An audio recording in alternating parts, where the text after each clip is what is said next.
Welcome, welcome, welcome everybody. Well done for getting here with load shedding. It's lovely to see people joining us. Thank you for being here. If you'd like to put your cameras on and if you would like to put your sound on, let's do that. Let's have a noisy welcome to everybody. So just put your videos on and let's do a noisy hello, hello, hello. Hi hello. everyone, good evening. Hi everyone, lovely Hello. to see you. Hello, everyone. How you all Hi. doing? Ah, love it. Hello. Hello. Hello.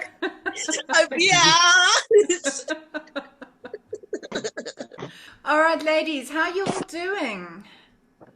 Okay. Good. Everybody well? Good, thanks, Briony. Fantastic. So while you're coming into the room, feel free to say hi in the chat. And if you want to share your LinkedIn URL so that people can connect with you, that'd be really nice, because part of this is about networking and meeting new connections. So make the best of this. For those of you who don't know me, I'm Briony Liber. I lead the mentoring group for Women in Mining South Africa. My other committee members are here today, Andri Lachranji and Raksha Naidu. Raksha and Andri, why don't you put your videos on if you can? There we go. There's Raksha and there's Andri in her Sorry, I've got load shedding already. Okay, they're both and me load too. shedding. Me too. But Sorry. Raksha, I must say, you look much better in load shedding than what I do.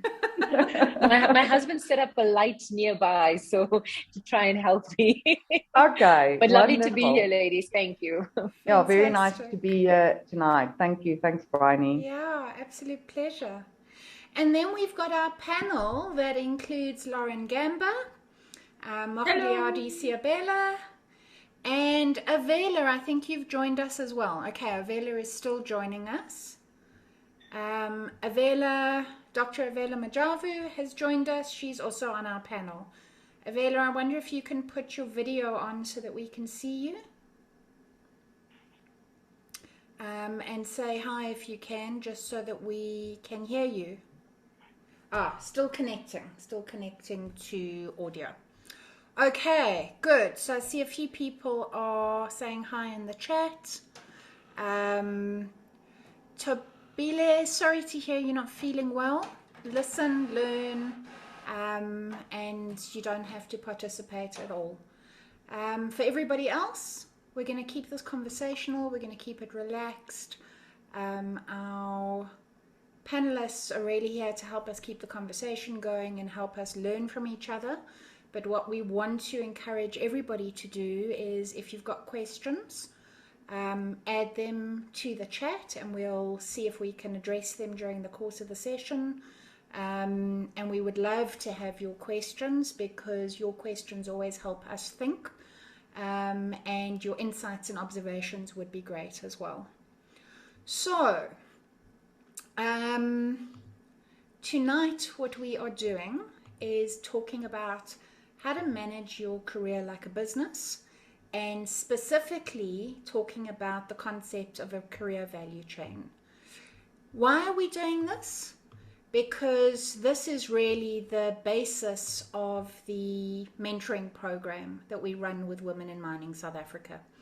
And our philosophy is that when you think about yourself as a business, when you think about yourself as the product of your business, and you start to consider all the different roles in your value chain, you start to manage your career in a very different way to if you only think about yourself as an employee. Okay? And so I want to start with a poll. And that is really with the question of, do you manage your career like a business? Okay? And your choices are yes, no, I'm an employee, why would I? Or what does that even mean? Okay? Because then we can start unpacking what this actually means. Okay, so we've got a few people going, what does that even mean? One or two saying no, I'm an employee, a few saying yes, but the majority so far seems to be, what does that even mean? Okay, so that already says to me we are going to have a very useful discussion today. Okay, I'm going to let the poll run a little bit longer. Keep on answering. We've had 21 people of 32 answer so far. Be really nice to get everybody to answer. So if you can see the poll, please click on one of the responses. I'm going to give you 1 more minute.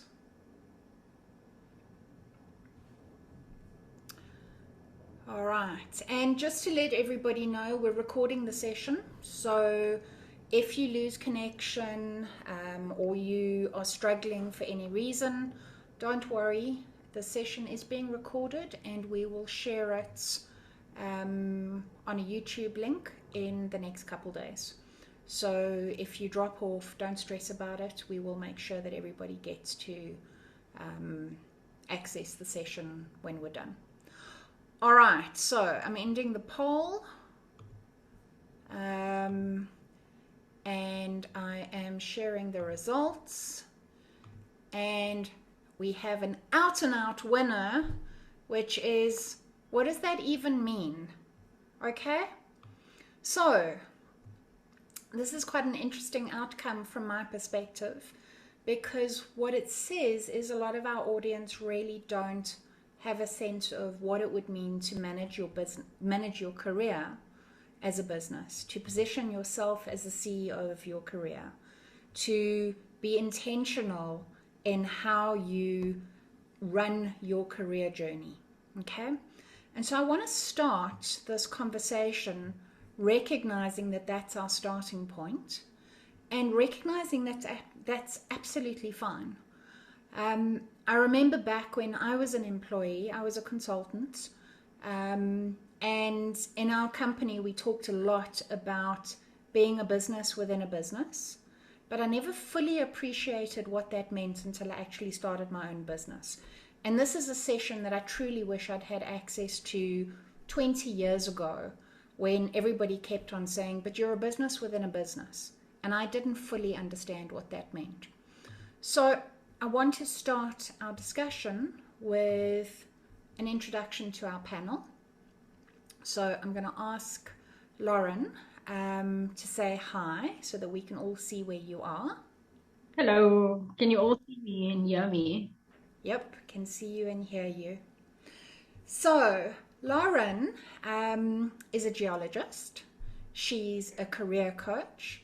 She's a certified Lean Six Sigma black belt. That doesn't mean she's going to karate chop us. No. Although I suspect you probably could if you wanted to, Lauren. If I tried. She's got 11 years experience across lots of different departments in the coal mining industry, but she's also recently changed career direction, and she's now working as a black belt manager in an IT and finance company.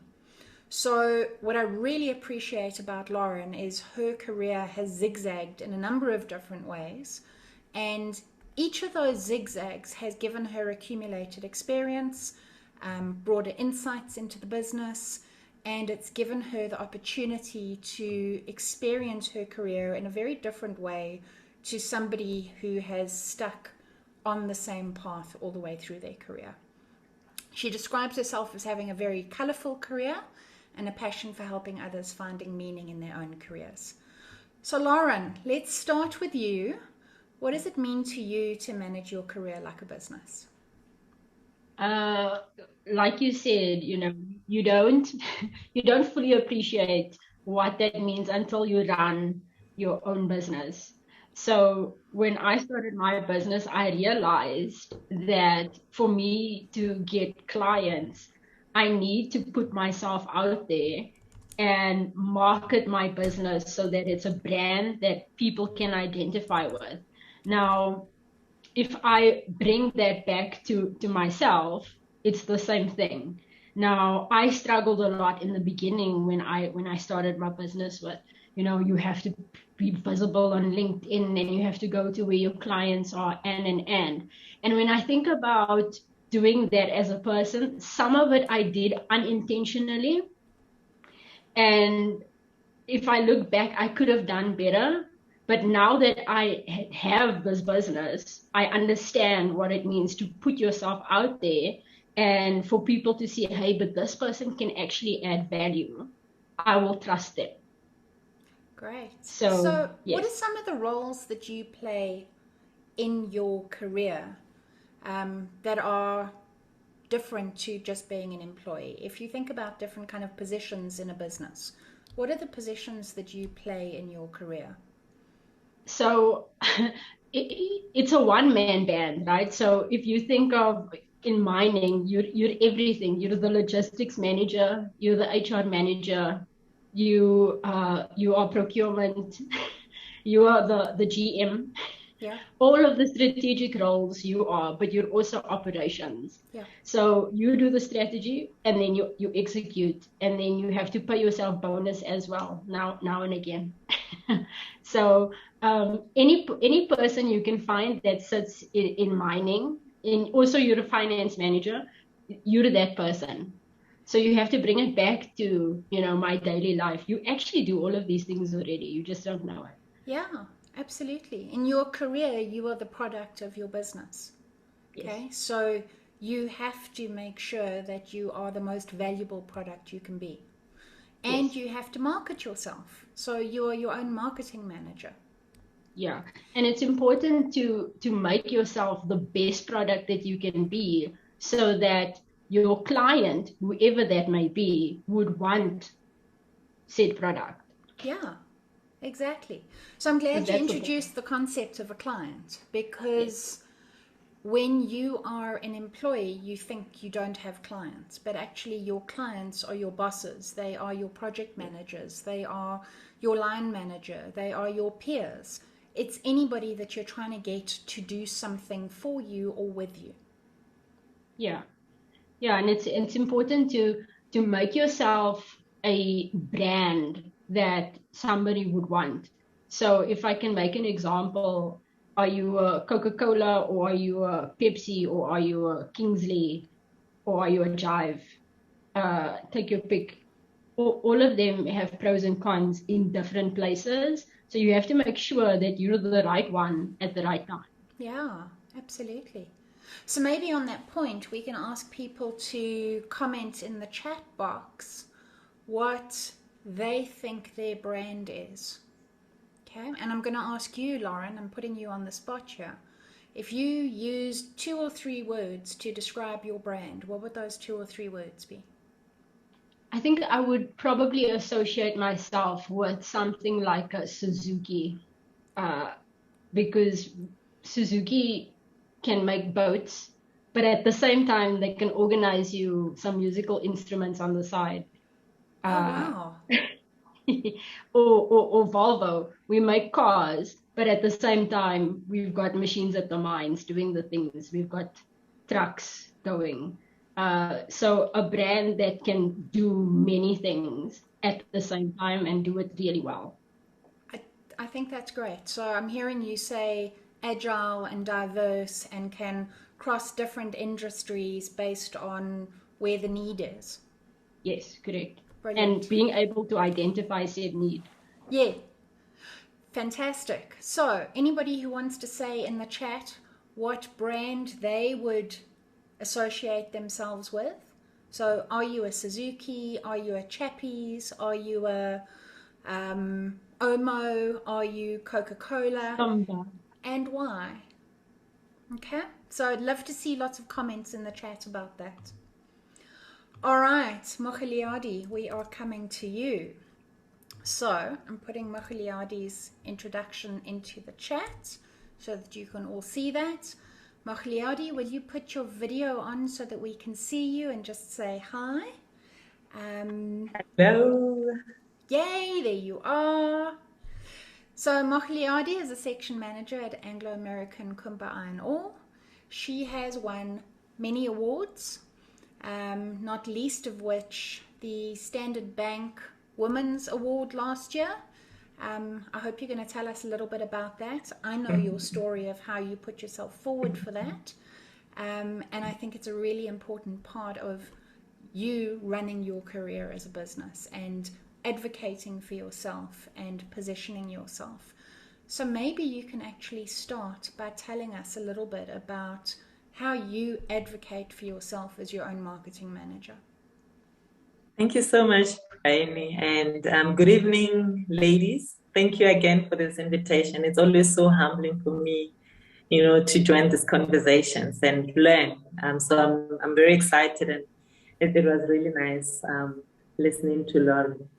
So in terms of running my career as a business, so luckily for me, the only business I've ever ran is Mogaleadi Pty Ltd. So, and the experience has been really interesting. Like with any other business, it's got its ups and downs. There's pandemics, there's market crashes. So Mogaleadi Pty Ltd has been through all of that. And how I actually advocate for myself is really to continuously remember that I'm a brand. And, if you think about brands, we are quite, picky. There's always a variety of what you can work with. And when I think about myself, I always want to differentiate myself because I have come to accept that I'm not the smartest mining engineer out there. I may not be the, all that. There's always going to be someone who's smarter than me, who can do the job better than I do. But I always make sure that I differentiate my brand from my peers. And it's really in how I carry myself.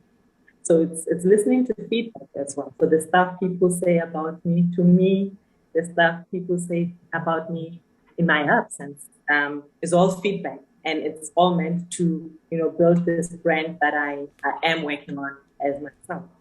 And again, as a business, I have values that, I run my career based on, like any other business. And, in terms of choosing my partners, being my employers, I also look at their values. So for me, if I were to say what my values are, it's really around excellence. I crave and enjoy winning. And so I'm driven mainly by excellence. And I love it when I see people want to win because I believe we can all win. And every brand wants to be the best. I love that. Raksha wants to ask you a question. Please be nice, I do. Of course. So my question is just, how did you, given that you're such a technical person, you're a mining engineer, very technical by profession, how did you learn or discover that you needed to be the CEO of your own career? Because I think a lot of us as technical people don't naturally, tap into those areas of understanding. Was it a coach that introduced you to it, or how did you learn that's how you needed to manage your career? Yeah, so I've always surrounded myself with, a number of people, my network, you can call them a board of directors. And I could always pin the puzzles together. They always talked about how you show up, who you are, who you think you are, who people say you are, and who you actually are, because I've actually learned that there is a difference. And being mindful of how you appear to people and also taking the feedback to really work on how you are intending to appear.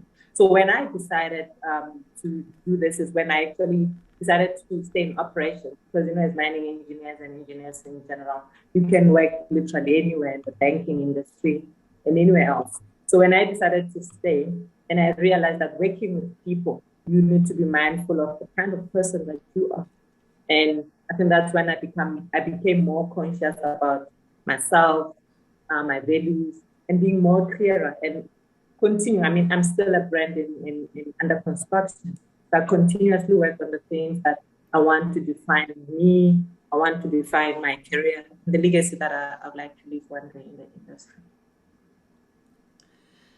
Mogaleadi, you said something quite early on in your response around you're not necessarily the cleverest person in the room. And I think that's such an important thing to note because none of us are the cleverest person in the room. And I don't think any of us should strive to be the cleverest person in the room. And often you will find that some of the brands that we all purchase are not the cleverest brands. They're not the best quality. but they market themselves really well. They position themselves for a particular niche. They know how to speak to the values of their audience. And it's the same with us in our careers. We don't have to be technically the absolute best, but we have to be able to communicate to people what we do, how we do it, why it's important, why they should value what we do, so that people understand our value. And equally, we need to understand what they value so that we can position ourselves for them. Precisely. Okay, so tell us a little bit about your Standard Bank Award. Oh, yeah, thank you so much. It was a very humbling experience for me. Again, entered thinking, I'm just going to create networks and put my name out there because it's quite a high profile award. And I was actually inspired by the caliber of women who came before me in the category of science. And, as mining engineers, we actually don't usually see ourselves as scientists because we work with cleverer scientists, geologists being some of them. So in how I positioned myself for the award was really in exposing the work I do, especially around women in mining, as I believe I'm an advocate for equity. And I always want to make sure that I showcase my work and also mentoring people, showing, sharing my lessons, learning from others, and also just, contributing to the impact we want to have and continuing to inspire more girls, more women, young women to join the STEM field. So the award is really around women who identify as change makers and who want to continue to inspire women to stay in the STEM field and young girls to join in it as well. I think that deserves a round of applause. That's amazing. Thank you. One last question. How has this award influenced your career and your reach in your career? So it has really placed me, I think, a step further than where I was before. Besides just being the recipient of the award, now I've got some bit of a license to talk about science and mining as a science and us really creating space and also taking up the space in the industry as women. So for me, it has really positioned me well in starting conversations with people I ordinarily wouldn't have conversations with. I can now sit with our CEO, for instance, Mogaleadi, and just talk about where the future of women in mining is and what are you supposed to be focusing on. And I think that actually played a big role in positioning me. Thank you. Mogaleadi, that's amazing. And I think this is testament for everybody to the power of putting your hand up. Don't wait for people to nominate you. Put your hand up. Sure, people might not notice your hand at first, but if you don't put your hand up, nobody will notice you at all. So that would be my advice based on what I've learned from you, is we should all be putting our hands up more often. Mogaleadi, thank you. So you've mentioned science quite a bit, which leads on to our third panelist, Dr. Avela Majavu, who I would like to introduce now. Dr. Avela, would you put your video on and say hi so that everybody can see you? Yes, I'm here. Yay! Hello. And I'm sharing your parts of your profile in the chat quickly, and I'm going to summarize it, okay? So Dr. Avela is a research and development chemist at Sibanye-Stillwater. Her research speciality is to develop methodologies to separate or recover platinum group metals. I'm already at a loss to know how you do your work because I'm not a scientist at all. Even though I have a BSc and everybody seems to think I should know science stuff, I'm really completely overwhelmed. So I find people like you a little bit intimidating, but also incredibly inspiring because you are so fact-based and precise and method-based. And I think that's a really amazing thing. But what really inspires me about you is how you've stepped out of your laboratory and you are inspiring young women all over the place. You've been featured in popular magazines. You've been featured in the Inspiring 50 South Africa Awards. In fact, you were a winner. You've been awarded as a Rockstar Highest Performer. You volunteer yourself to the South African Association of PhDs. You're on judging committees. You are doing all sorts of things. And every time I see you posting on LinkedIn, it's inspirational. And I see lots of people just saying how inspirational you are to them. So what I really want to say as part of the introduction is well done to you for stepping out of your lab coat and your lab and being an inspiration to so many people who think of STEM as something that's intimidating and can now see it as something that is full of personality and life and excitement. All right. Thank you so much, Briony. You know what? I prepare myself kind of like a presentation. Okay. So that you, kind of like presentation, because I wanted to show people how the mentoring has helped me to be where I'm at. Because currently I was a nobody. I'm somebody. So I wanted to share a bit, kind of a presentation, so that people can understand where I come from. Fantastic. Can I share it? Absolutely. All right. I've given you sharing rights. Go for it. And you were definitely never a nobody.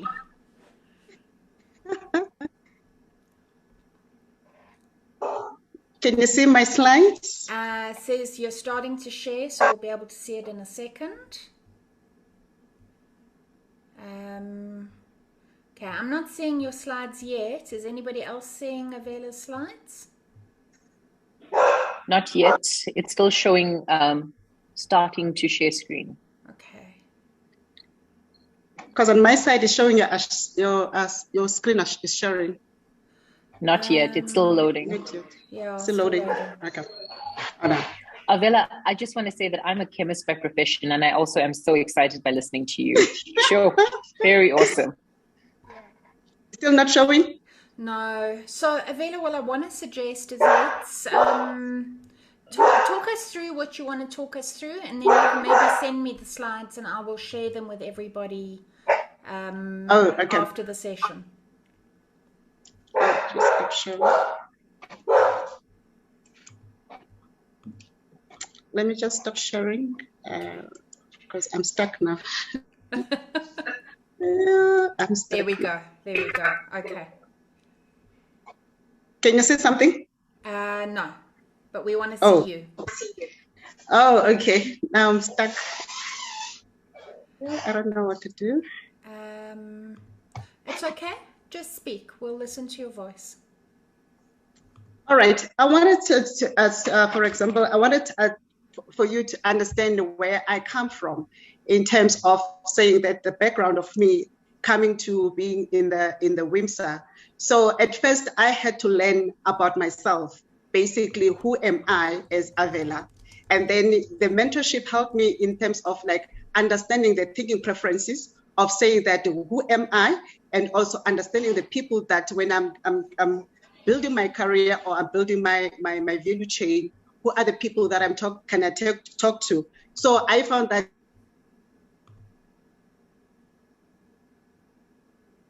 Avela, we've lost you.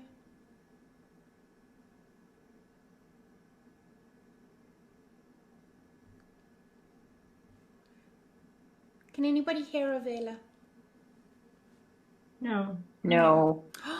No, I can't hear her either. This is Maybe terrible. she's Dear. got Maybe she was load shed. connectivity Load shed. problem. Yeah. Oh gosh, I hope not. Oh, damn. Okay. I tell you what, let us continue. Maybe with we can come everybody back to else. her when she's back. Yeah. Yeah, perfect. Okay, so what I want to show you very quickly, because we've been talking about managing our careers like a business, we've been talking about our career value chain. So what I want to show you is what we mean when we're talking about a career value chain. And then we'll go back to chatting to the panelists. So every business has a value chain. Okay, and a value chain is really a set of activities that focuses on creating or adding value to a product. Okay, so you've got your primary activities that are basically divided into the raw materials that come into the business, the operations that convert those raw materials into a product, the logistics of sending that product to the market, and then the marketing of that product and the after sales service. Okay, and that might be where a business stops, but a business really requires support activities as well, which support the value adding activities of creating and distributing a product. And those are the firm infrastructure, which could be your computers, it could be your buildings, it could be your vehicles, etc. Your human resources management that looks after your people, the procurement, so buying in decent raw materials, buying in decent services, and then the technology development, so the R&D of making sure that your products are always up to what the market needs. And what we did was take this concept and apply it to a career. Because if you get all of these activities right, your business will result in profit. And similarly, if you get all of these right in your career, you're likely to develop a valuable career for yourself. Okay, so the inbound raw materials in your career are your competencies. If you don't have competencies, you can't do your job. But your competencies aren't enough. You have to turn your competencies into something that is of value to your customers. Okay? And that requires self-leadership to keep leveraging your competencies. It requires you to do your job without derailing. And derailers typically in our careers are getting overwhelmed by our emotions, by not being able to deal with company politics, by not being able to manage the transition from being technically competent to being strategically competent. Other derailers can be things like not being able to advocate for yourself. So assuming that you need to work and work and work, but never tell anybody what you're actually doing. In marketing and sales in a business, you've got the similar responsibility for yourself of creating your own brand, delivering what you say you're going to deliver, making sure that people experience you as the person that they want to work with, not the person they don't want to work with. And then the final part of your primary activities is making sure that you know how to communicate to connect with people. If you don't understand who your stakeholders are, how they think, how they make decisions, and you can't communicate in their language, you're not going to be able to connect. You're not going to be able to be impactful. So those are what we see as the 5 primary activities of your career. But none of those are useful if your firm infrastructure isn't supporting you. In your career value chain, your firm infrastructure is your mindset.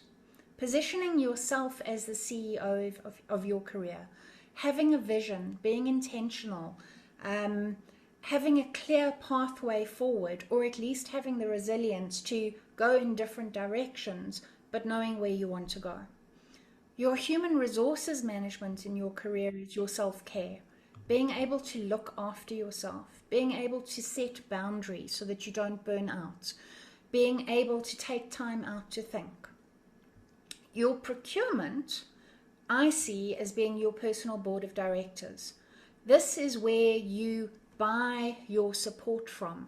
You get your encouragement. You get your challenging questions. You get all the things that add value to your competence. And then your technology development is remaining relevant in your career. So this is looking to see where you need to go in the future, making sure that you don't get caught short, like some people did during COVID, finding that suddenly they're just not relevant in the market, that their careers and their professions have just suddenly disappeared. So this is looking to see how do you need to build your competencies for the future? How do you need to keep connecting with people to build your network? What are the things you need to be doing now to remain relevant in the future? And this is the concept that we're really using in all of our mentoring sessions. Okay? So I'm going to stop sharing there because I really just wanted to give you some insights. If you want more about this, you can always chat to us afterwards, but this is really just to give you some sense of the 9 parts of your career value chain. And I'm going to ask now how satisfied you are with the strength of your career value chain based on what you've just seen in that slide. Okay, so you could answer not satisfied at all. I've realized there are aspects of my career value chain that I haven't been giving attention to, and please excuse my spelling error. I'm satisfied, there are links I need to work on, but overall it's intact. Or very satisfied, my career value chain is strong. Okay? And let's just take a few minutes to get some answers to that. So a lot of people saying they're satisfied, suddenly not satisfied is taking over. Haven't got anybody responding to very satisfied yet. And if you would like to add comments in the chat about why you are picking your particular responses, feel free to do that. And at the same time, I'm going to ask our panel perhaps to talk about how satisfied they are with the strength of their career value chains. Mogaleadi, I see you smiling, so let me pick on you first. Sure. So much pressure, Brian. It's now I feel exposed. I thought it was an, but anyway. So I'm quite satisfied. But like I said, it's still very much a work in progress. I'm still working on certain parts of my career.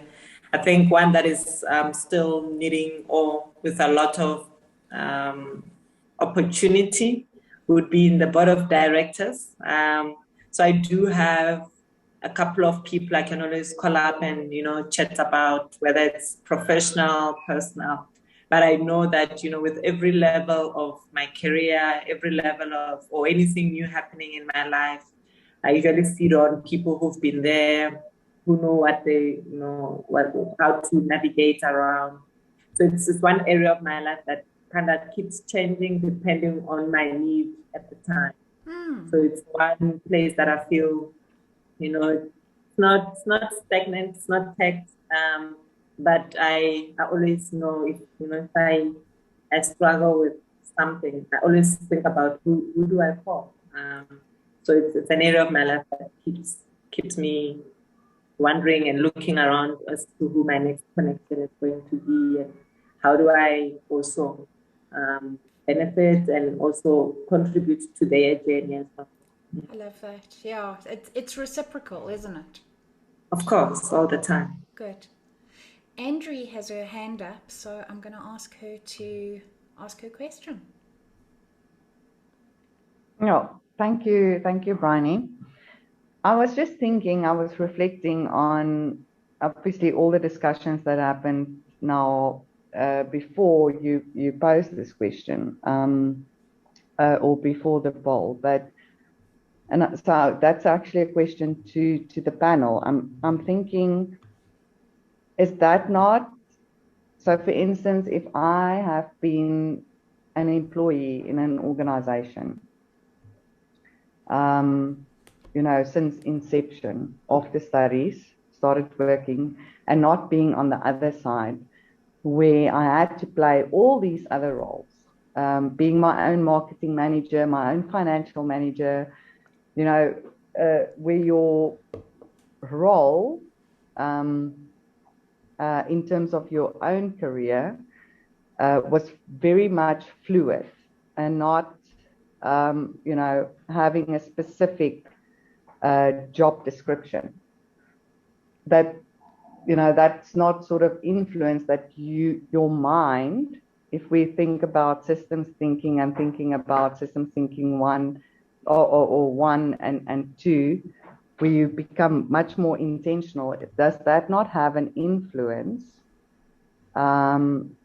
in your ability to think about your own career and all those aspects?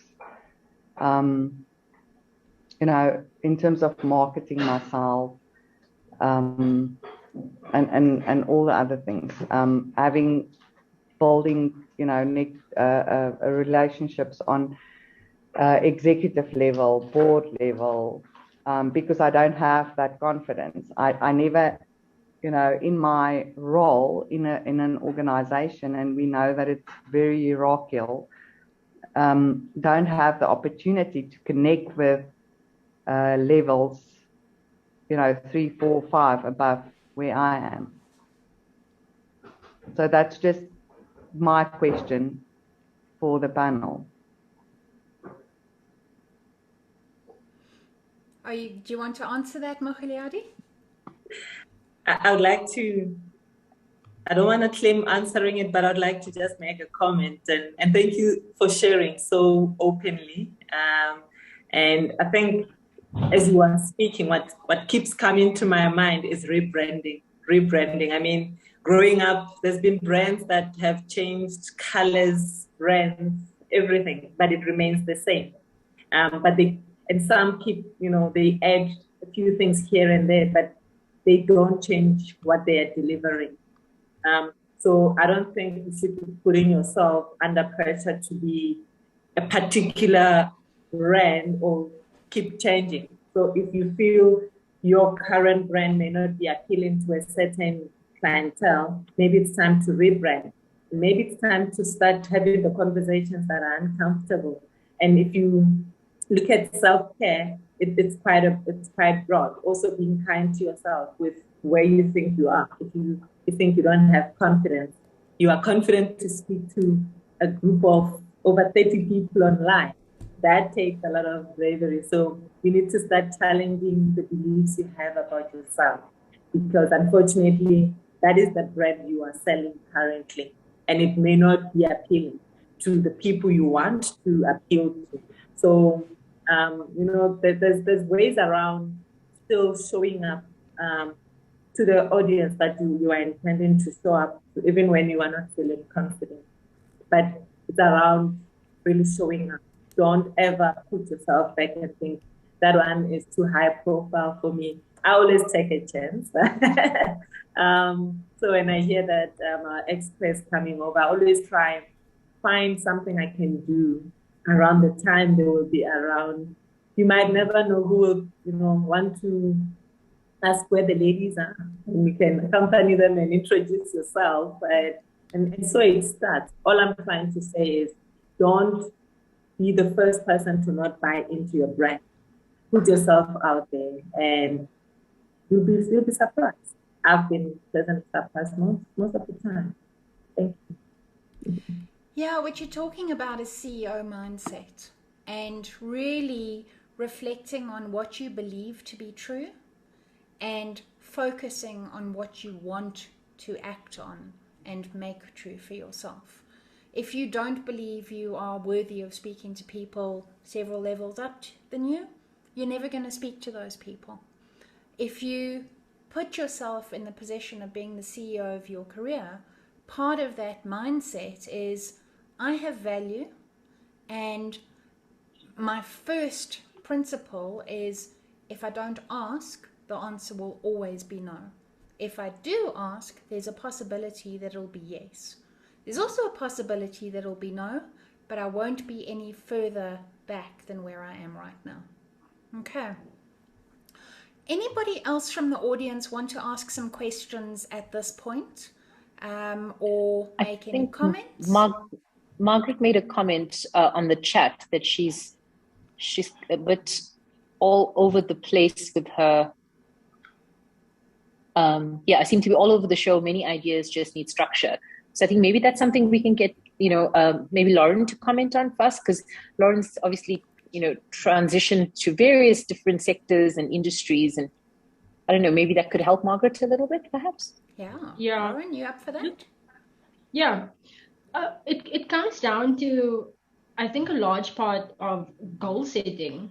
what is it that you want to do? Where do you see yourself in a year's time? And then structure your ideas around that, because then you cancel out all the non-value adding things and park that, and you can always address it at a later stage. And then you can start adding meat to these ideas, you know, where do I see myself in a year's time? What needs to happen in 6 months from now for me to get to that goal?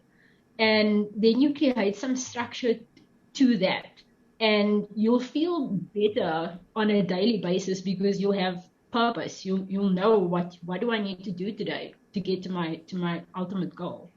I'm not sure if that makes sense, Margaret. Margaret, as you come on, let's talk. Yes, I love that. Look at you being a career coach. Margaret, come on, let's have a chat. I went on to career coach mode. I don't know. Do you want me to? Yeah, Does that help? Am I answering your question? Yeah, it does, especially the goal setting, because I'm just starting, but I'm into farming actually. So, and I also want to do some jobs in the mining sector and everything. But then I feel like I'll be taking in too much at a time. So, but I think maybe I should start small, like you say, and then I'll feel maybe less overwhelmed as time goes on, because at least I'll be achieving something maybe as I go. So the goal setting is a very good idea. Actually, just it's like a light bulb just lit in my face. Yeah. And if you want to make even your life easier, find somebody who's done it before and speak to them. So, I mean, when I transitioned from mining to career coaching, yes, I was like, who has done this before? And then I found Briony, hence why I'm here today, because she's done what I intended to do at that time. So, I mean, that conversation you have with that person might be a lifelong friendship. It might open so many doors for you. But you have to, you have to understand what it is that you want first. And then you go for who has done this before? Who do I need to connect with to make this happen? What skills do I need to learn to make it happen? And then you implement your ideas. You'll be fine. You know, my other challenge is that sometimes I feel like people are too busy. Nobody will have time for you, like to hold hand or to even so I need to get out of that fear of not wanting to approach people, because I'm thinking everybody has got a lot on their plate and everything. But I mean, everybody has a lot on their plate. And if it's important to someone, they will make time. So, I mean, you made time to be here today. There's people sitting here in the dark, right? They have made time for this. And you just need to find one person. Okay. Thank you so much. One.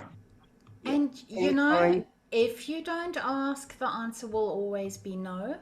And if your friends and colleagues say no, there are always career coaches like Lauren who you can pay to talk to. Okay?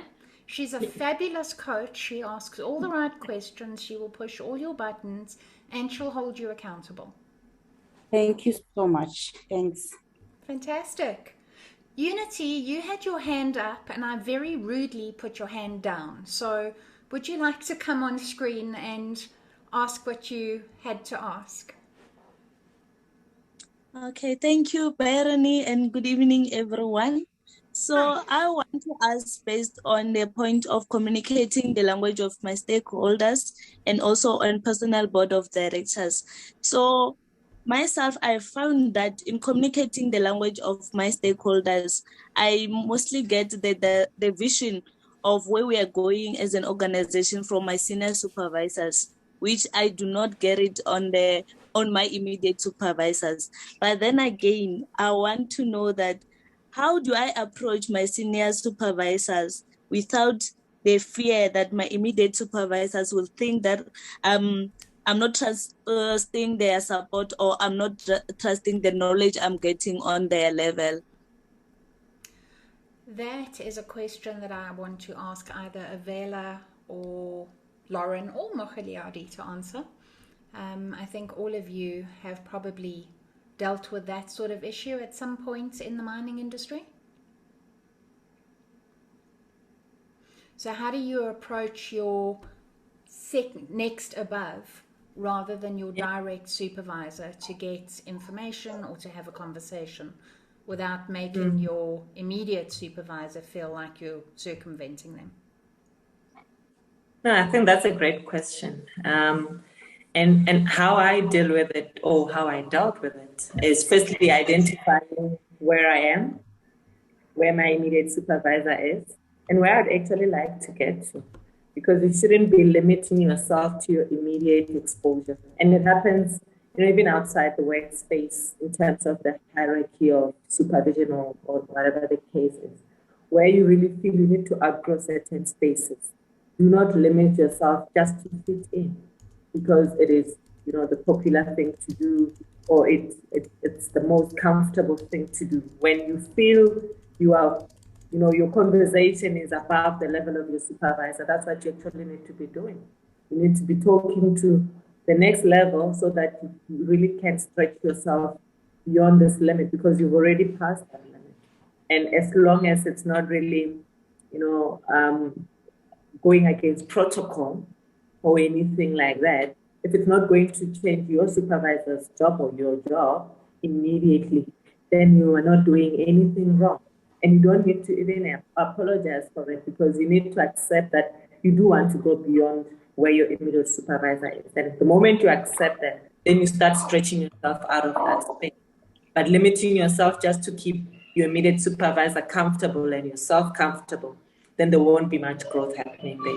Thank you. Yep. Avela, do you want to add to that?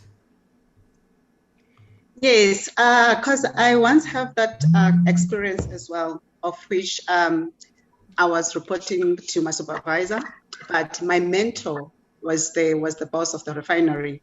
So what I was saying, I wanted to understand more on the other sphere that my supervisor was not giving me. So for me, it was more of now we're going to be talking about what I want you to mentor with, not rather than talking about the supervisor. So when you ask about how is work, how are you doing, I'll say that, no, I'm fine in that space, because I don't want to break that relationship with my supervisor and also with my mentor. I don't want that conflict of saying that I'm taking stuff from where I'm currently at and then I'm sending straight to her, indirectly. So that's how I found myself saying that, you know what, I need to have a thin line. So when I approach her with a mentorship, and then that's it. So that's how I tackle it. Great strategy. Thanks, Avela. Lauren, you had your hand up. Were you wanting to respond to that as well?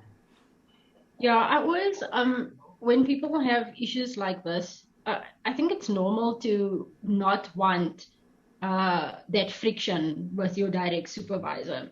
But your direct supervisor is a position, right? And that position is always going to be there. And if you're fearing the person that's in that position, I always say, if that person hits the Powerball jackpot tonight, tomorrow he's gone. What then? You can't say the same thing. So you have to, yes, like Dr. Avela said, and Mogaleadi said, set the boundaries, aim higher, put yourself out there. There's ways and means, right? But the supervisor is just a position, and the person that's in there is just the person that's in the position. My mentors have always been 5 levels up, always. And it's just because I've asked. And before I asked that person to be my mentor, I would always tell my direct supervisor, listen, I'm going to ask person X and Y to be my mentor for these issues. End of story. They cannot argue that. And if they do, then the issue's on their side, not on your side. Again, if they hit the Powerball, tomorrow they're gone, and there's no excuse. I think that's such a beautiful example. Ultimately, build your networks across the organization, up, diagonally, sideways, and downwards. Nobody is too special and everybody should be in your network. Okay, so outside of your department, outside of your project, upwards from you, across from you, and downwards as well. There are people beneath you who are going to be valuable members of your network in the future. And that was a very personal lesson for me, because somebody who reported to me 20 years ago became my boss 10 years later. And if I hadn't had a good, solid relationship with him, things could have been very different. People who report to you now will become your clients in the future. So build good networks with everybody that you can. Nobody is too important for you to be having a conversation with. Sam, you've had your hand up for a long time, and I know your question relates to how do we choose our board of directors? Is that so? Should we speak about that? Do you want to phrase the question for yourself, and then we can talk about it? Hi, ladies. So I think my question about the board of directors, I don't think, maybe it's because I don't have a lot of people around me that I would be able to use as mentors. So I think that's actually just my problem. I don't know where to get more people to help me or to mentor me. I just don't, maybe in my circle or my line of work, I just don't have anyone that I could go to. Yes, that was it. Okay. So anybody on our panel want to respond to that? How have you built your own board of directors? Have they been people in your immediate circle, or are they people that are from all walks of life? If I can give it a go, and yeah, that's a very brilliant question. So for me, some of my board of directors don't actually know that they are on my board. I only know, and it's a secret I'll keep for myself, but they are very... so it's not formal. It's not like I sign contracts and say you'll be, executive HR, and but I know who I can always reach out to. And it may not be in my professional life, but even for my personal life, I know if, I need to go away for a weekend, I've got a friend who's always ready to just board and go. And those people are the people I call my board of directors. I actually call them my tribe, because it's the people I can always be vulnerable with. Firstly, I can tell them how my day was, how I'm feeling, and what I'm actually thinking. It's the people I can share some of my wildest dreams with, and kind of use them as sounding board as to, is it too much of a big dream for me, or do they actually believe that I can do it? And sometimes it's people who cannot materially change things for me, but they can really just pump me up, and that's the energy I'll be requiring at the time. And when it comes to mentorship, my biggest lesson has always been around giving. So if I offer, I usually find that it's easier to build the mentorship relationship than if I go there wanting to be helped. So with one of my best mentors that I've ever had, it was really, and it was when I was still very junior in the organization, and he was a technical manager. And I would really offer to show what is happening in my section, first of all, and business improvement ideas that I'm seeing, and we would build on that. And he challenged me to think beyond, where I was at the time. And it wasn't always pleasant. I mean, some of my greatest ideas weren't so good for him. And it is from that kind of relationship that I learned that, I always need someone who knows more than I do to challenge me, to challenge my ideas. And I actually grew naturally out of that kind of a relationship. But it really started from a base of me saying, as a technical manager, because I know we all want to win, I can also contribute from my section to make that section win.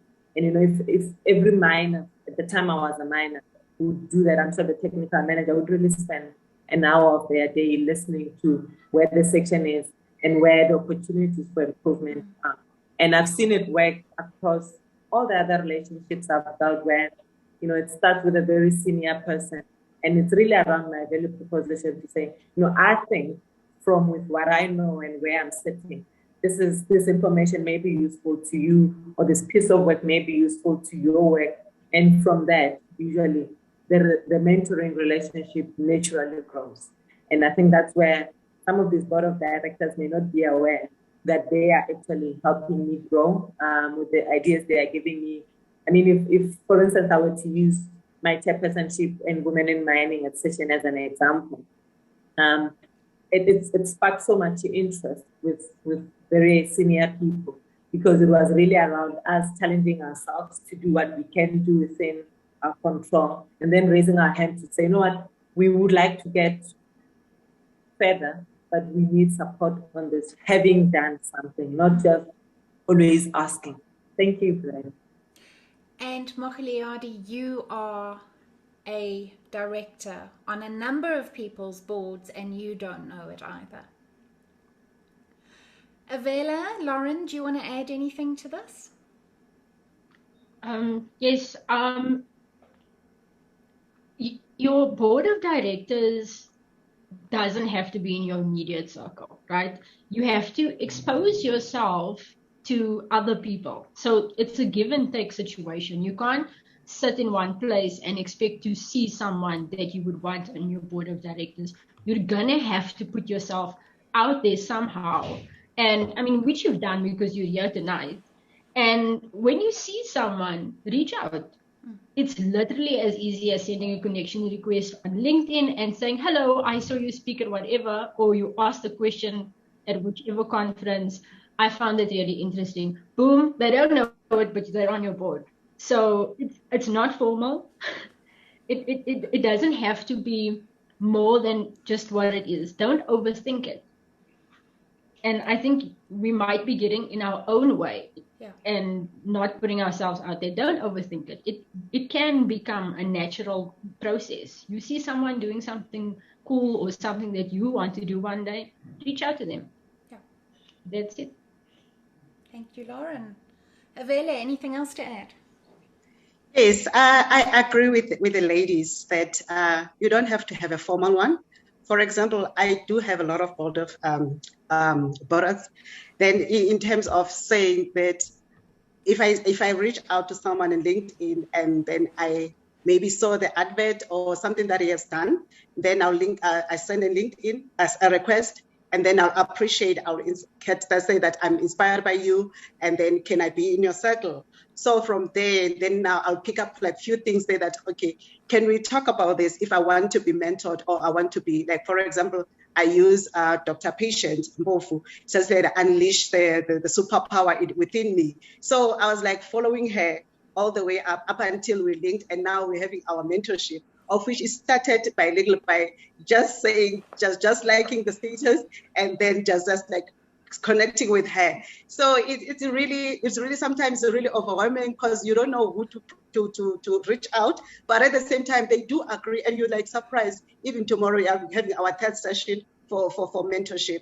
So it goes beyond of saying that now you need to raise up your hand and also show up and shine. Once I post my stuff on the LinkedIn, people liked it, and people, they go on the inbox, say they being inspired and whatnot. So even when I was exposing myself on the LinkedIn, the CEO of the Jumbo Africa Online just saw me, they liked my status, said, hey, I want to write an article about you. I'm like, whoo, somebody has noticed me. So it was like something like, I'm like, oh, I'm so grateful for that, because I didn't know. I was like, you know what, I'm liking all the status, and also comment if I have to comment, even because I wanted to let me just finish up what I wanted to present. Being in the South African Association of PhD, I raised my hand, but not knowing that I raised my hand. So, because at that time, a friend of mine was saying that I want to have this organization. This is the idea. So for me to celebrate other PhDs, graduates, that because it was under pandemic, they never had a graduation. I said, okay, I'm going to help you. Let's organize. I didn't know that I was raising my hand to say that now I'm going to be the co-founder of this organization. So for me, it was like, seriously, like I wanted to help. So it went up beyond that, said that, okay, now we did the whole package, the ceremony and whatnot. Said, now we are done. Now I want you to be on the executive. I said, no way.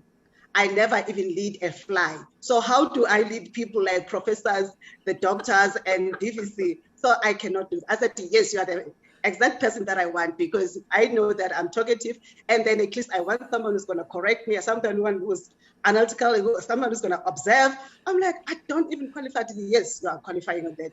So that I found myself now being like among the top 3 leaders of South African Association of PhDs as the deputy secretary. So now I'm after them, because I'm looking after the executive mostly. Then they're looking after the whole organization. So I have to be like on point now, say that way is it, do the track, the action tracker. So I'm like, oh, where am I getting this whole thing? So it was a matter of saying that I raised my hand, even for inspiring inspiring 50 South African. I nominated myself. Nobody nominated. I nominated myself, and then I wrote the motivation, and then they said we need to, in order for us to be in that top 50, spread the words and beg people to comment. So they look at the comments, how the people they were talking about me, and then I was part of the first 50. So I got the award in the 23rd of March. So the last one that I was going to talk about is the Explore Judge. I raised my hand on that one as well. I saw it on LinkedIn, on Twitter. Then I followed them, and then I took I followed them, and then I sent a message. Then they gave me a direct email. So I sent an email, and then they said that, you ready? Oh, no, it's fine. You're going to be a judge for regional and international. I'm like, oh my goodness, you know what? So I've been raising my hand, as I was saying, that WIMSA helped me a lot in terms of the mentoring, because when we were in that group last year, I always make sure that I pitch up, even though maybe sometimes we're 6, but I'm always there because I wanted to understand how do I build my brand as Avela, because I just started. So all the achievement that I got it through WIMSA. Oh, man.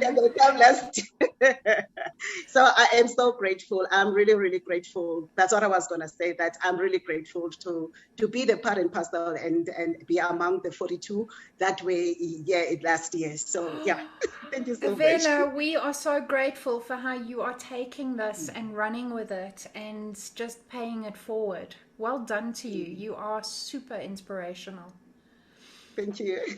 Raksha, you want to say something? Well, I guess more a comment than anything else. So should they just book their diaries now for the next one? Or, I mean, okay, so it's taken as a given. Yeah, great. Absolutely. Cool, ladies. Absolutely.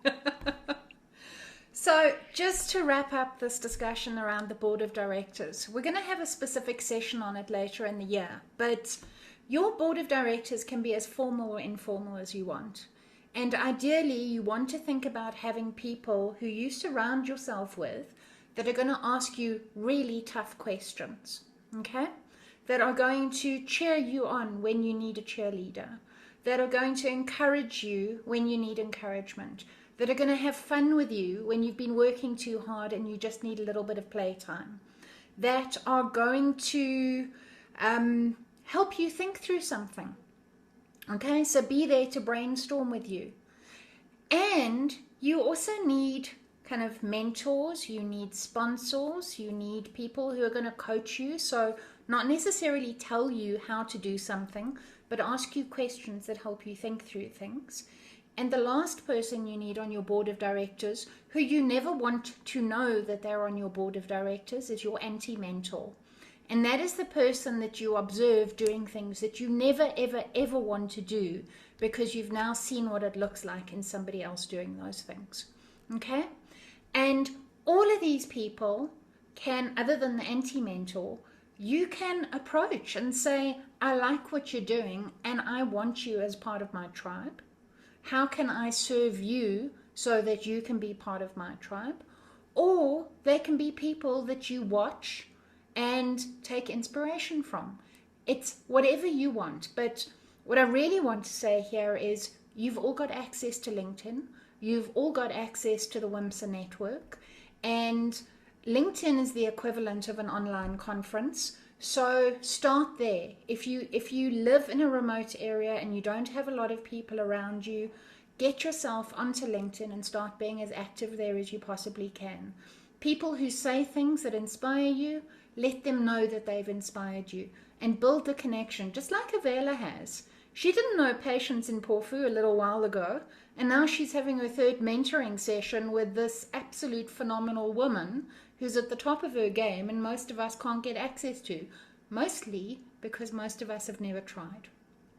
Okay, so where are we? We're at 7:15. How's everybody doing? Can we just have a quick show of reactions? Are you all still with us? Are you enjoying this? Are you getting value out of it? Do you want to ask questions? Are you all still awake? Are you all still alive? Just use your reaction buttons and let us know that you're with us. Okay, I'm starting to see some thumbs. This is good. Most people in the room are still alive. This is good. All right, so Briony, should we get them all to ask some questions? And also, I think we should. We should. But what I'm going to do before that is do a poll, and then we can maybe get people to ask the questions based on the results of the poll. Okay. Okay, so this final poll is, which link is holding you back? Okay, so which of the links in your career value chain is holding you back? Choose a maximum of 3, and instead of explaining in the chat, although you can still do that, let's have a chat about the links that are holding you back. Right, immediate responses, intentional brand, communicating, CEO mindset, self-care. Okay, keep contributing, ladies. We've had 3 people respond. I want to get responses from everybody. CEO mindsets coming out top of the pops at the moment.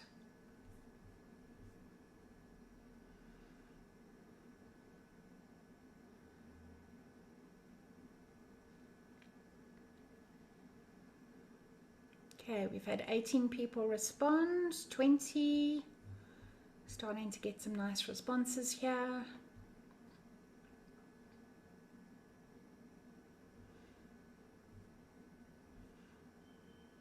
Okay, let's get a few more. But there are some very clear areas that people are struggling with. What I'm amazed to see is self-care is not at the top of the list here. And that's good to know. Okay, I'm going to wait another 30 seconds so anybody who hasn't responded can get their answers in here. But at the moment, it's looking like communicating to connect, CEO mindset, and there's a tie between personal board of directors and delivering without derailing. Okay, 5, 4, 3, 2, 1.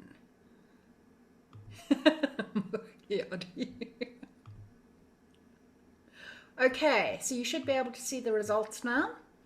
So you can see there, communicating to connect, CEO mindset, and personal board of directors seem to be the areas that people are struggling the most. All right, so everybody who said that they were struggling with those 3, let's get you on camera and let's have a conversation. Briony, we've also had Valencia who's had her hand up for a while. Valencia, speak to us. Hi, everyone. Hi. Hello. I'm on my video. I hope it's safe now this time. It was very funny. That was my husband. No problem. Anyway. Now we know your husband very well. Anyway, I'm going to be very honest, and I want the panel to really assist me, right? I just want to know,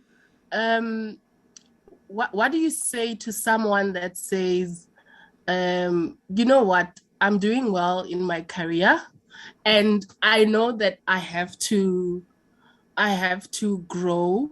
It would be a good idea to grow my circle, to basically just set myself up in my career. It will be a good idea. So, but what do you say? But I'm doing well in my career so much that perhaps it's not really a priority. It's a nice to have at this moment, you know?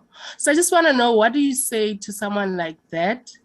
Perhaps I'm saying, you know, sell it a bit to us, but I think I want to know the benefits of the connections that you've had throughout your career, you know, having a mentor and all those things. Would you have it any different? Is there something really out of this world? Is it very beneficial? Would you do without? Do you need them? Why? You know? So I just really want to be honest and to be real in this aspect. Great question. Lauren, Can do you I want to kick it off? Yeah. Yeah. So if I understand you correctly, you're okay, right? And now you want to understand, why should you grow if you're fine, right? So if I can make an example of a brand pre-lockdown, and if you take something like Skype was a thing before lockdown, right? Before COVID. Then COVID happened and Zoom took over. Zoom and Teams were the things. And Skype was perfectly okay, but there was an opportunity where they could have stayed relevant and they didn't. So if you cannot make yourself relevant all the time, then if you're stuck being fine, that's all you're gonna be, and you're gonna stay there. So growing your circle, and I'm gonna take this personally, I have seen that because I served my network served me back. So I can change careers, industries, anything really, and never have to look for a job. Imagine you can sit with the confidence of never having to apply for a job, never having to stress about it, ever. Because people will phone you, come and work for us. Now, once you have that, you have done the main quest. You are just doing the side quests, everything that is fun and awesome. And I feel like that's motivation enough to grow said circle and to give back, because what you're sitting on is experience that you're not sharing. And if you carry on like that, you're going to be left behind. It's almost a guarantee. So that is a compelling argument. Yeah, so you could be living your best life, but in your eyes, you're okay.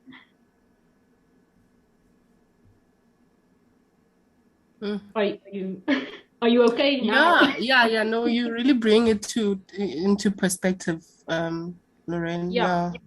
It's like Nokia. They were fine. And then boom, they were not fine anymore. All of a sudden, gone. So if you sit on that, I'm fine, you're going to remain there. And then all of a sudden, you're not going to be fine. And it's going to take you a lot of energy to reach your potential.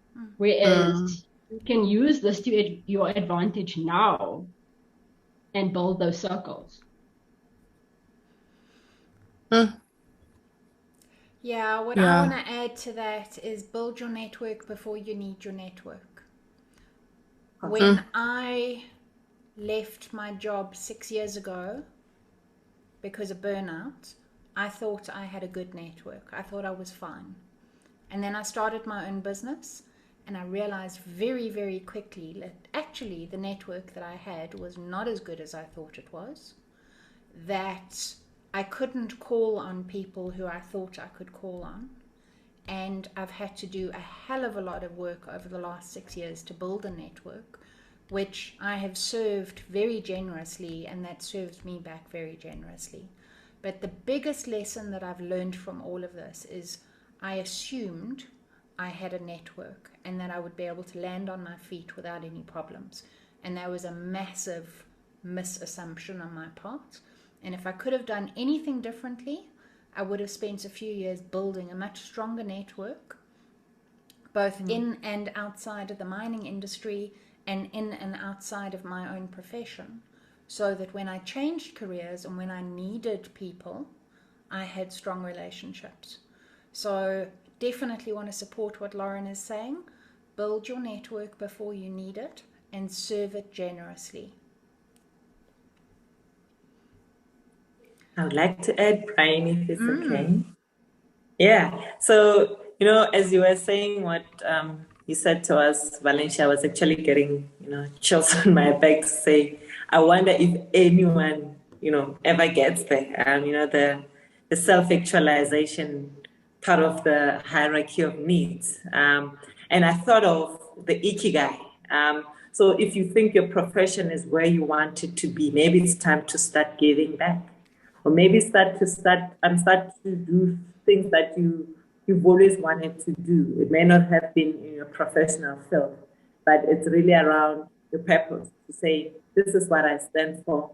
This is what I would like to do for my community or for the next person. And it all builds into this ikigai, this thing that we all remember you for.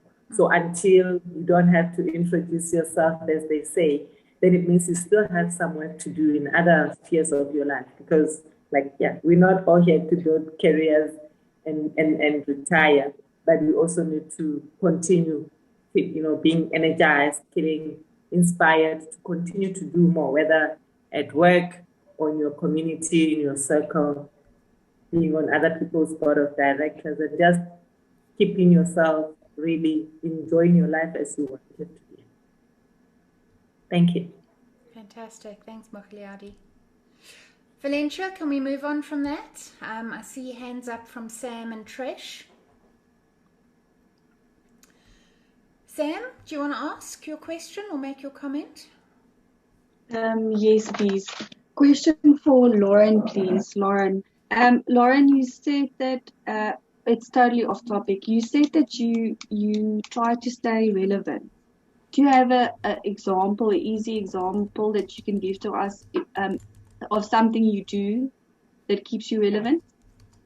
I'm very much into self-learning, learning new things outside of what I'm doing now. So when I started my career, I was a production geologist in the coal mines.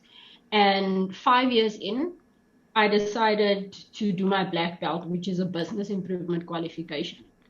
So what that then does is it gives me the option to work in any industry, right?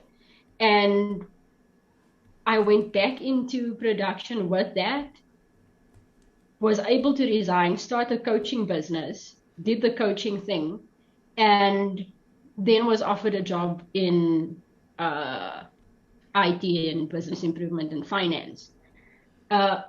Now I've still got the geology, I've still got the business improvement, but now I'm like, okay, what is the next step? The next step is I can stay relevant by learning something on big data or programming. What is happening in the world? What is the next thing? So it's also around staying in touch with industry trends. You need to research, and then you need to put yourself in that position, and you need to make it happen. So yes, learning new things all the time. Thank you. Anybody else from our panel want to jump in and add to that? Avela, Mogaleadi? Yeah, I'd just like to add to say it's also continuously exploring yourself. If you feel relevant, you most likely are. So it's really not trying to keep up with the world itself, but keeping up with yourself. You know, I always say, if you had asked me 10 years ago if I knew I'd be here, the answer is no. But I'm here because I continuously explore beyond where I think I can get. And that makes me feel, you know, I'm relevant. Up for an argument. Fantastic, thank you. Avela, I saw you come off mic or off mute. Yes. I wanted to say that for me to stay relevant, at first I was the introvert. So I had to come out of that caucus.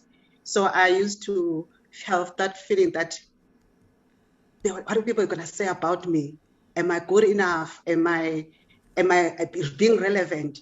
So now I had to step out from that comfort zone and push myself, and say that, let me just act and be the introvert, the extrovert.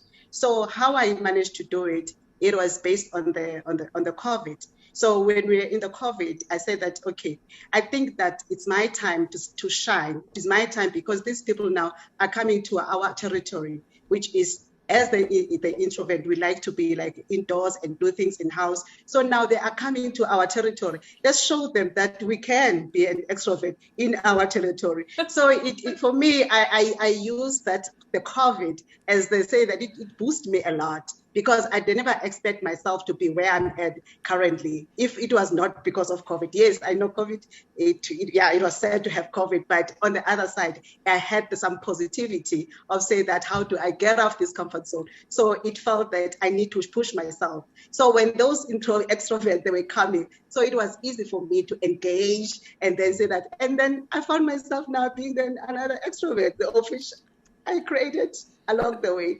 So that's what I'm saying, that now it helped me, honestly speaking. But yeah, that's what I wanted to add. Avela, the thought of you as an introvert is very hard to believe. You never stop talking, and it's so wonderful. No, I am. Honestly, if you can ask people that they know me, they will tell you that Avela is that quiet girl who's very shy. Well, we love this talkative version of you, so keep coming at us.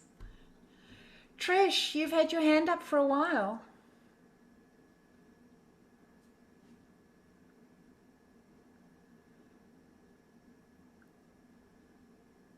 Hello, ladies. Hi, Trish.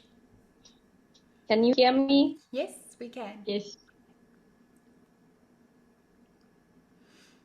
I've got a little bit of a poor network. So thanks for the great conversation today.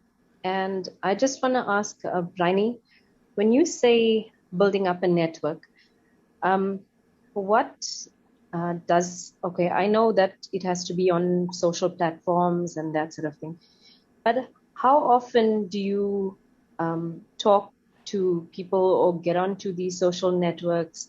How do you know the strength of your network? Basically,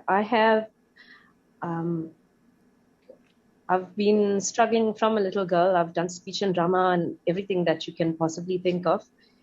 I do have confidence, but when it comes to speaking to people, I just get really, really nervous. Thank you. I can resonate with what you're saying, because I don't consider myself to be a natural networker. In fact, I consider myself to be quite an introvert. And I remember saying quite a while ago that I hate networking. And a friend of mine caught me out and said, that's absolute nonsense. You just misunderstand what networking is. Okay?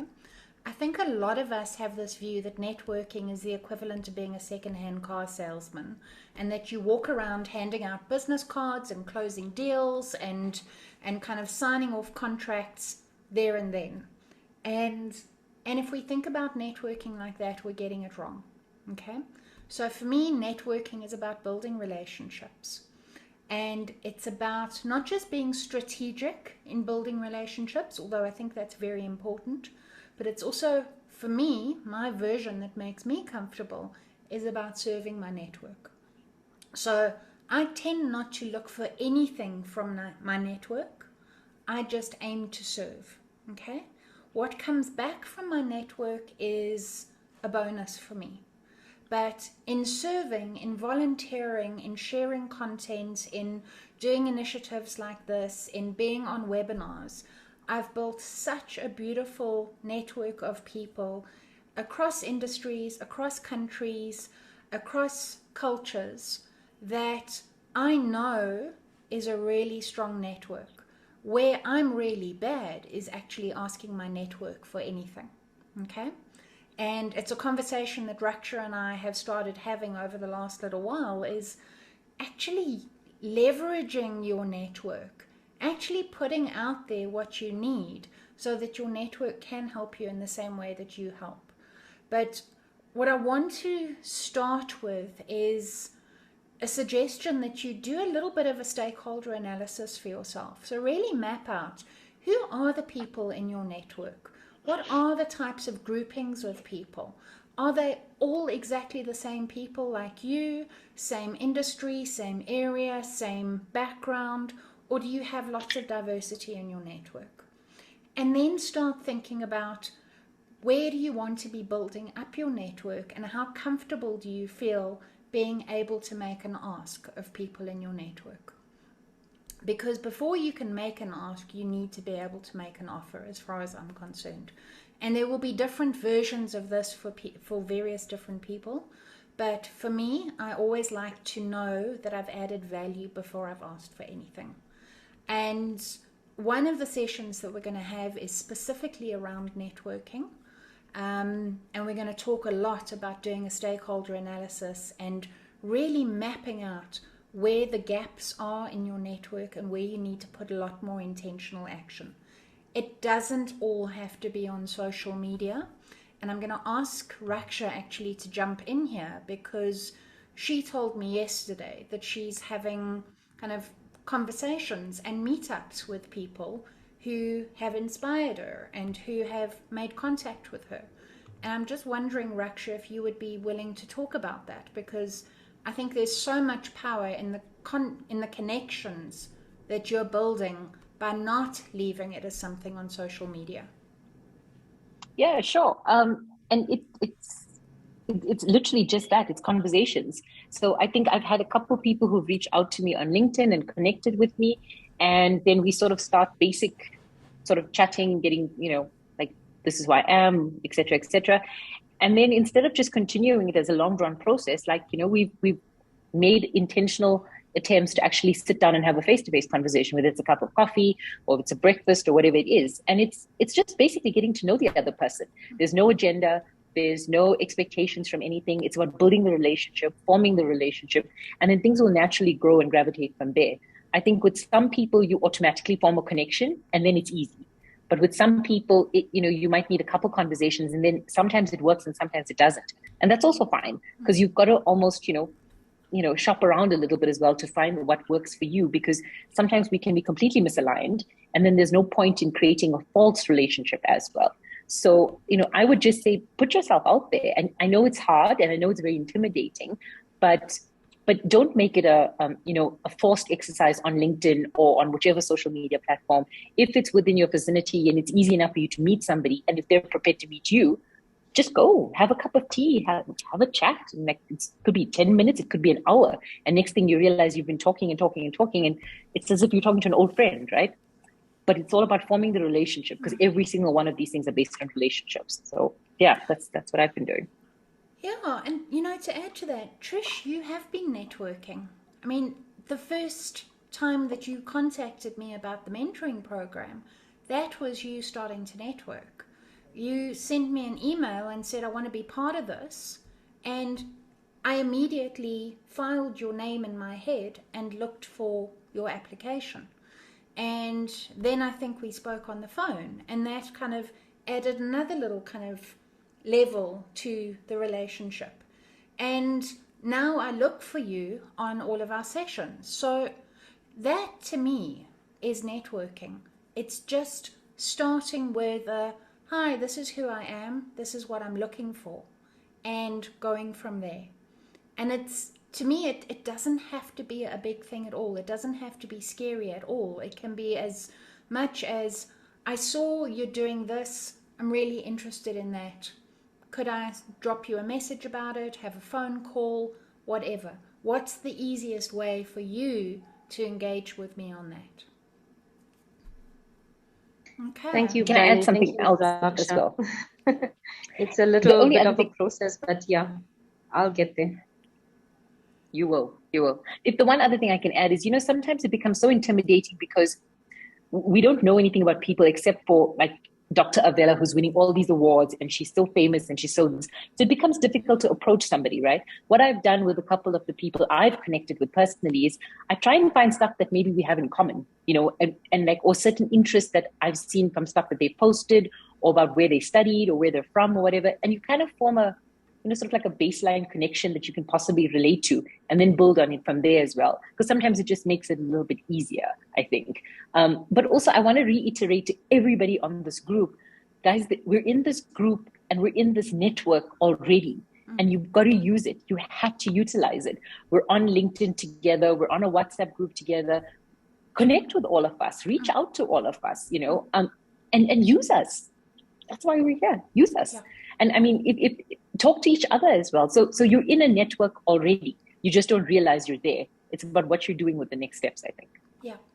And if by the end of this call, you haven't connected with a few people on LinkedIn who are sitting here, you can see their names, go and look for them on LinkedIn and send a connection request, then you're missing an opportunity. And be like Lauren and put your LinkedIn URL straight into the chat. Now you can connect with her directly. Okay? Sipokazi, your hand has been up for so long that I'm sure you've built more muscles. Speak to us. Hi, ladies. Hi. Let me see if I can start my video as well. Yay, we can see you. Can you? Because I can't see myself. We can see you. There I am. I've got a question for the panel, and it has a lot to do with the ladies mentioned that they are literally their own businesses. Lauren is doing her own thing and she's running her own company. So I've been struggling for like just this month, the past 2 weeks. I work in an environment where I have to push people to do their job. It's fast paced. So you really have to make sure, are you guys doing everything that needs to be done on time? And then there are just days like the past 2 weeks where I'm just tired. I just don't want to push any wheelbarrows this week. I just wish everyone would do what they need to do. Obviously, they won't because they're people. So where do you get it? Like in such situations, what do you do? Where do you is there like a secret stash of keep going that you guys put somewhere and you just, kind of open it up and keep going? Take it to the next.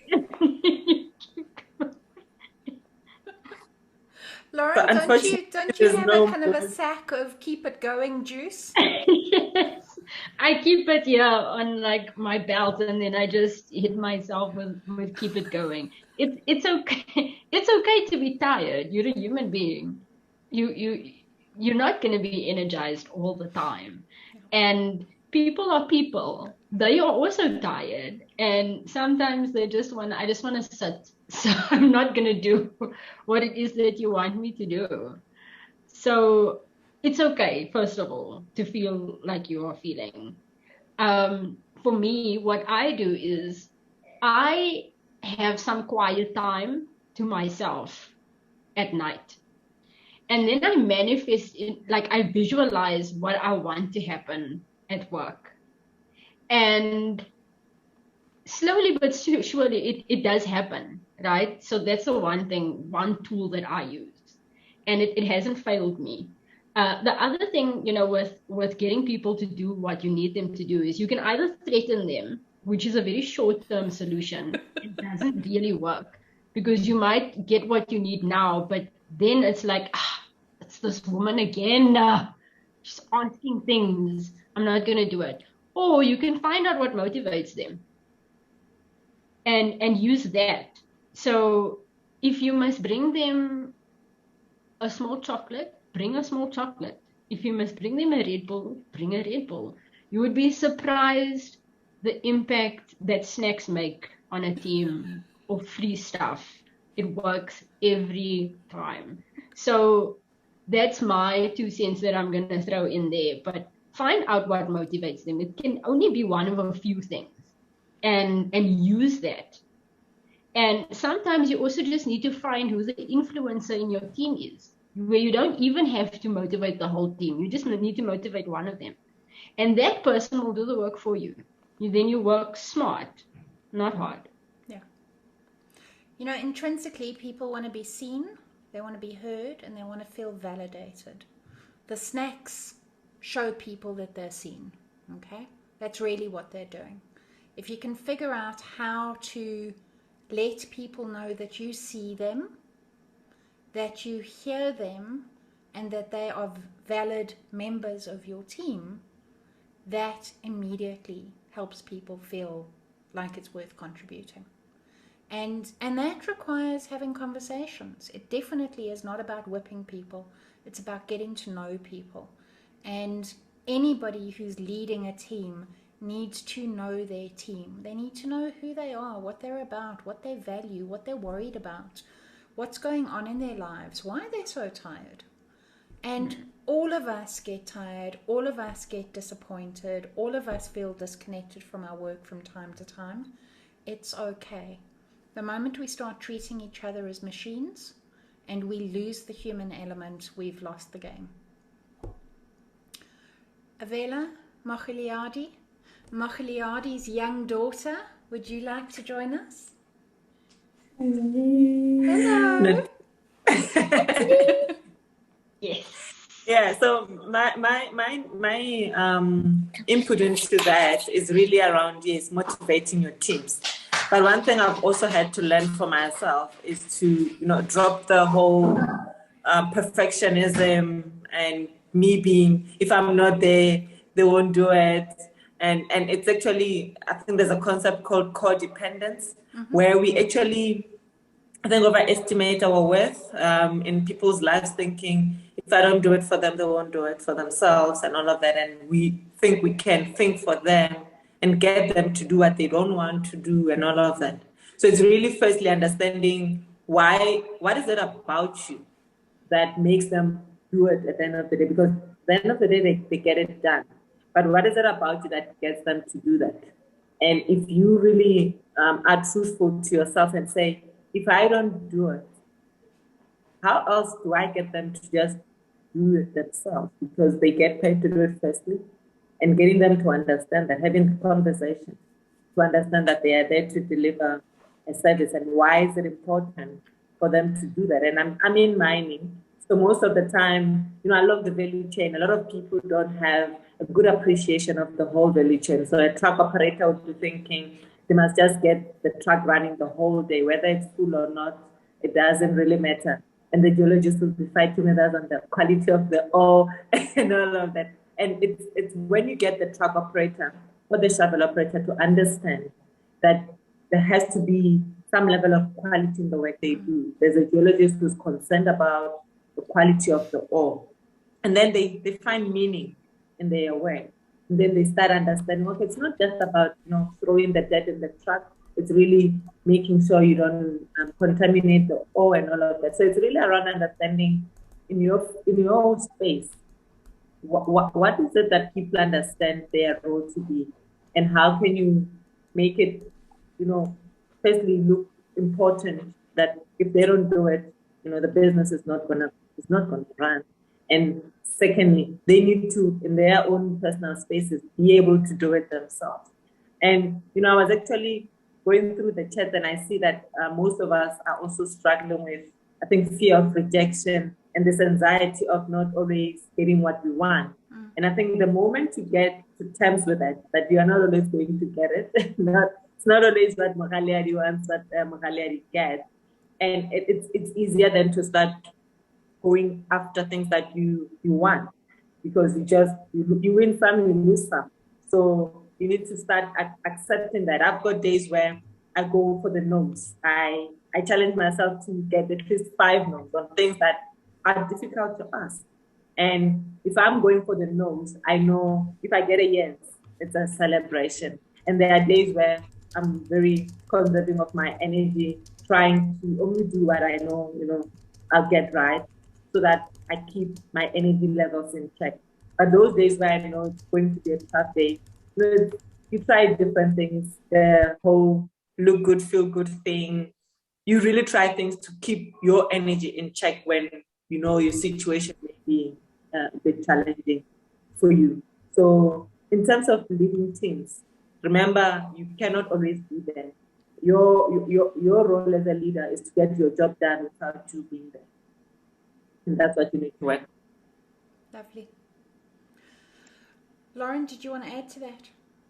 I think take the other question. I just want to share maybe like a small hack for the introverts on the call that they can use to help in networking and building connections.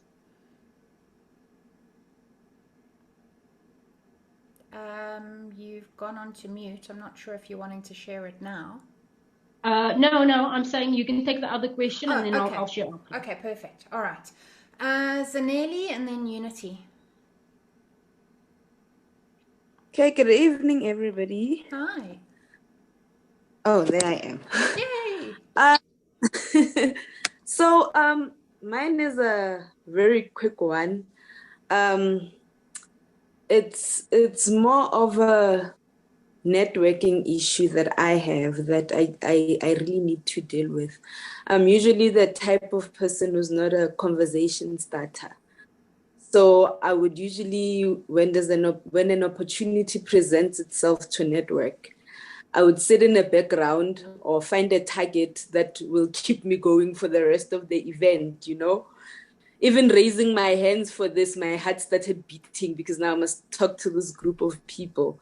So I think I just need advice on how to overcome that fear to actually communicate with people or start a conversation without having the fear. I don't know how you can assist me. Okay, so I want to start and then anybody else can take over. First piece of advice from my perspective is ask somebody a question. If you aren't comfortable speaking about yourself or starting a conversation, put the responsibility on somebody else by asking them a question. What did you think about that talk? What did you think about the speaker? How are you finding your career at the moment? How did you get into where you are in your career right now? What's your favorite drink? Whatever it is, just start with a question. It gets them talking, and then hopefully they'll ask you a question and the conversation will flow. My other piece of advice is give yourself a role at an event, okay? When I've got a role to play at an event, I am full of life. I'm connecting with everybody because I get to flit around and serve drinks or help people find where they've got to sit or give them information. And for me, volunteering has been the best way to build a network and have the opportunity to start conversations. Because when you volunteer, you've got a specific role, it gives you a purpose for being there, and you can start a conversation around the work that you're doing at the event. So if you're really struggling, volunteer your time to your professional bodies and get them to give you roles, because it makes it a hell of a lot easier to start getting to know people. My 2 cents worth. Anybody else, please jump in. All right. On my side, I was like you, Zanelli. I used to be shy and feel like people will talk on my behalf, behind. So what I used to do when I go to the conference, I'll pick one person and then I'll have a relationship with that person and then say that, let's move around. So I'll have a buddy next to me that will, when I fall, it will just lift me up. So I will have a buddy like, let's go and talk to this person. So I won't be alone up until I realize that, you know what, now at least I'm comfortable to be alone. At first, it's very, very, very difficult, honestly speaking, but I will also make sure that I pick up a buddy so that I can work with.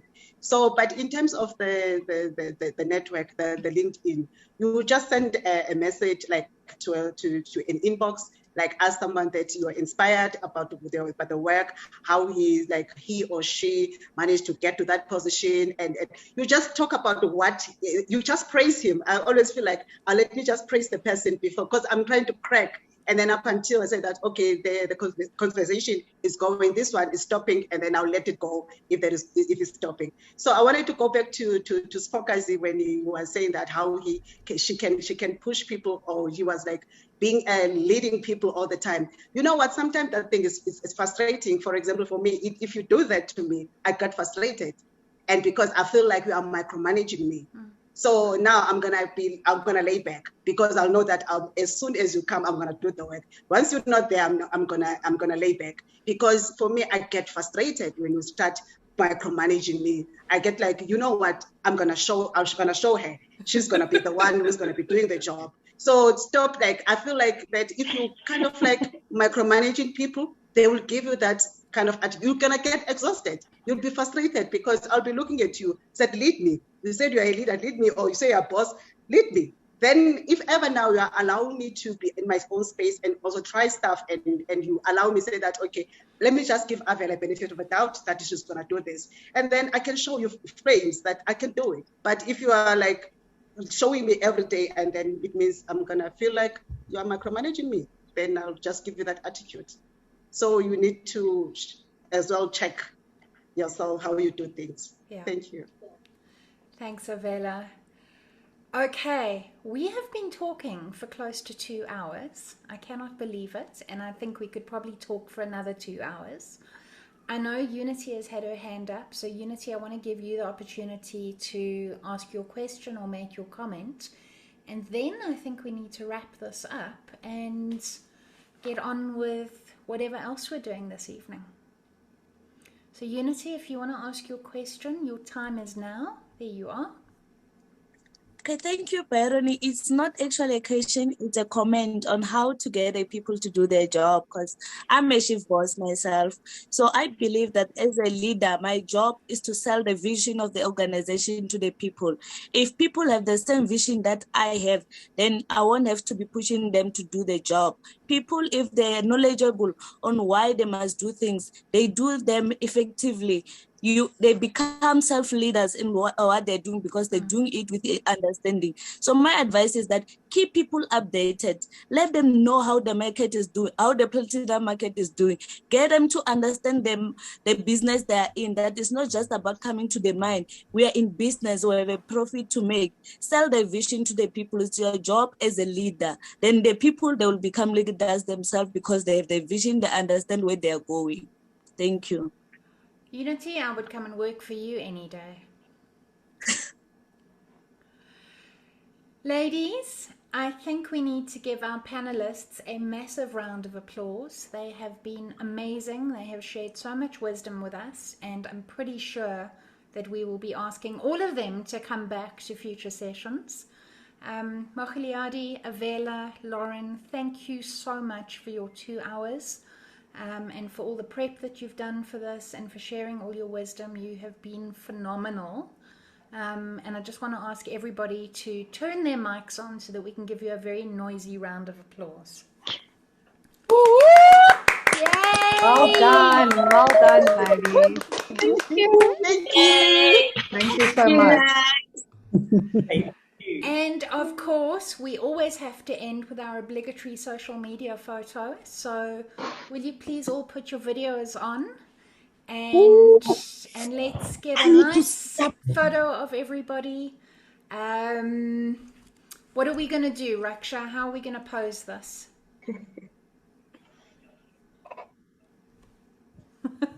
I don't know. What are the youngsters doing these days? I don't know. I haven't a clue. I don't fall into that category. Are we doing a break the bias? Okay, let's do that.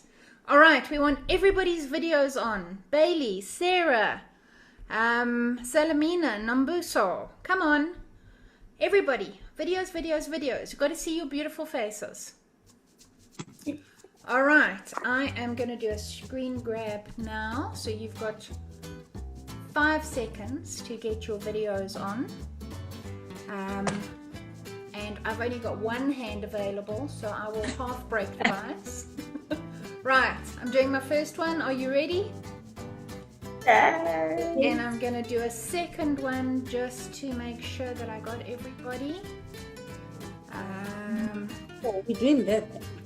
Yeah. All right, I've got you. This has been recorded. Once I've managed to upload this very long video, I will share the link on LinkedIn. Thank you all for joining us. It's been a wonderful session. There's been so much wisdom shared. Join us again on the second Tuesday of next month. And in the meantime, go off and be the CEOs of your careers. Bye, ladies. Bye-bye. Thank you. Thank you, Briony. Thank you, everyone. Have a good evening. Bye. Bye. Bye. Bye. Hi, everyone. Goodbye.